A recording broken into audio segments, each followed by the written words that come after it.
Por la señal de la Santa Cruz de nuestros enemigos, líbranos, Señor Dios nuestro.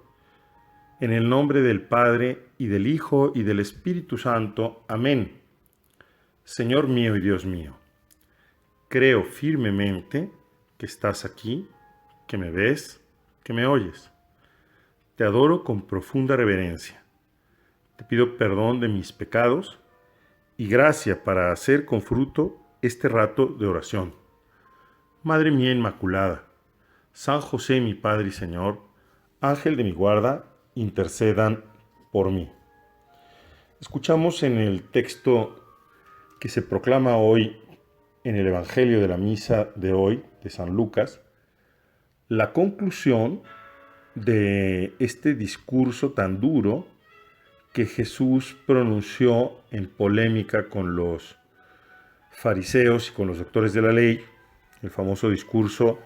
de los ayes que hemos meditado desde el día de ayer. Y en el discurso del día de hoy, Jesús les echa en cara que construyendo sepulcros para los profetas que sus predecesores, sus padres, asesinaron, de alguna manera están testificando que es verdad que se ha cometido crímenes y que se está de acuerdo con esos crímenes. Sus padres los asesinaron y ustedes les construyen sepulcros honorarios, honrosos. Siempre voltear a revisar la historia es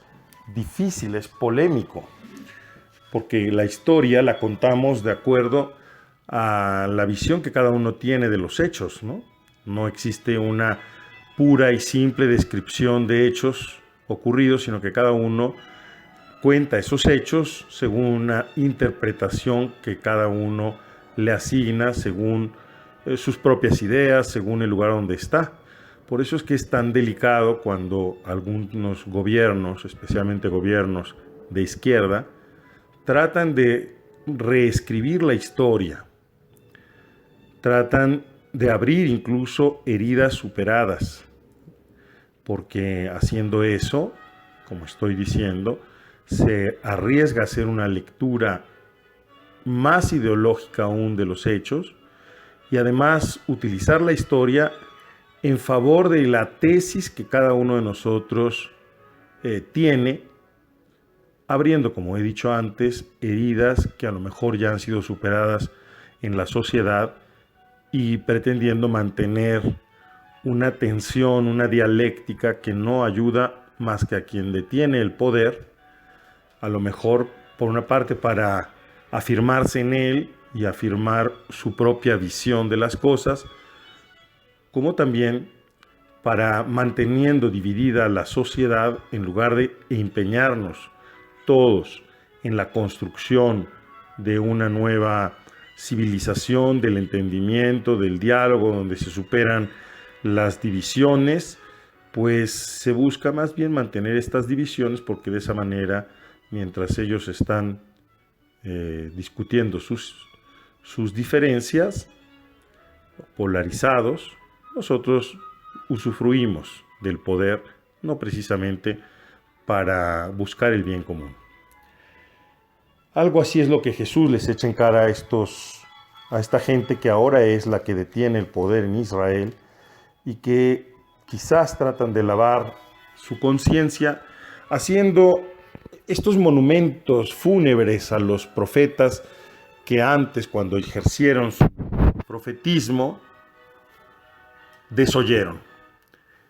Tanto es verdad que al mismo Jesús le ocurre esto, cuando él en este discurso de los ayes les ha hablado con toda claridad, que es la máxima de las caridades, de los errores que ellos están cometiendo, de las cosas que ellos están haciendo mal, de esa búsqueda de privilegios, de esa búsqueda de señalarse y de ser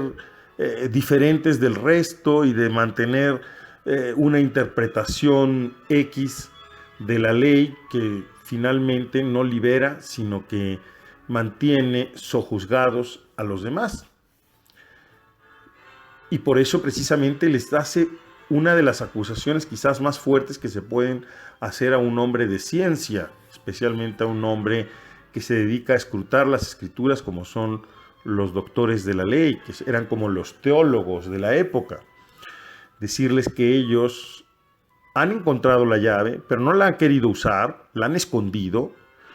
y no han entrado ellos a la llave de la sabiduría, la llave de la interpretación recta de los textos de la escritura. No la han usado ellos, es decir, ellos no han entrado y han impedido que otros entren. Qué responsabilidad tenemos quienes nos dedicamos a escrutar las escrituras y quienes nos dedicamos a formar a los demás. Bien sean clérigos o teólogos, o bien sean los profesores, porque particularmente ellos tienen la responsabilidad de transmitir a las nuevas generaciones esa sabiduría de una determinada cultura, de un determinado pueblo, de la humanidad. Especialmente cuando se refiere a las materias de corte humanista, que tiene que ver con el civismo, que tiene que ver con las ciencias sociales o antropológicas. ¿Cuántos casos nosotros conocemos de profesores que son estupendos, que han ayudado a sus alumnos a descubrir, a inquietarse, a descubrir esa inquietud por la verdad, a buscarla, que les han mostrado la sabiduría humana, la sabiduría de su pueblo, que se vuelven verdaderos guías, luces para sus alumnos, como también padres de familia, abuelos, que entrañan esta sabiduría y que la transmiten, que les muestran, por ejemplo, el amor de Dios. Y qué duro es cuando nosotros encontramos también profesores, superiores, abuelos, abuelas, que en lugar de ser guías para sus hijos, para sus nietos, para sus alumnos, para sus súbditos, para sus dependientes, se vuelven una piedra de obstáculo, que continuamente están poniendo en jaque las convicciones, que continuamente están promoviendo el ateísmo, que continuamente están queriendo arrancar la fe o dando una interpretación sesgada de los hechos, de la historia, o una visión reductiva, con el único prurito de prevalecer, de aparecer ellos como grandes científicos, con el prurito de aparecer ellos como grandes críticos, pero sin tener en cuenta el peso que tienen sus enseñanzas, su influencia sobre las almas que les han sido confiadas. Ayer se nos recordaba que todos somos de alguna manera oveja y pastor. Entonces, un profesor, un padre de familia, un abuelo, un jefe en la oficina que no tiene en cuenta que él está en una posición de influir sobre los que tiene debajo y que su influencia debe ser una influencia positiva y que tiene una vida pues desordenada y que además milita sobre esa vida. ¿Cuántas veces los hemos sabido, ¿no? de personas que en lugar de ayudarnos a crecer, pues nos desvían del camino? Esto nos debe de servir a todos. Hoy se lo decimos al Señor Jesús: Señor Jesús, ayúdame a ser responsable en los comentarios que hago, en las enseñanzas que transmito, en la labor que tengo para ser serio, profundo, para no sentirme dueño de las personas y de sus almas y de sus espíritus, para tratar de influirles con mis propias ideas, con mis propios criterios, con mis propias frustraciones y traumas, sino más bien tratando de influir positivamente en ellos, dándoles la mejor versión de mí mismo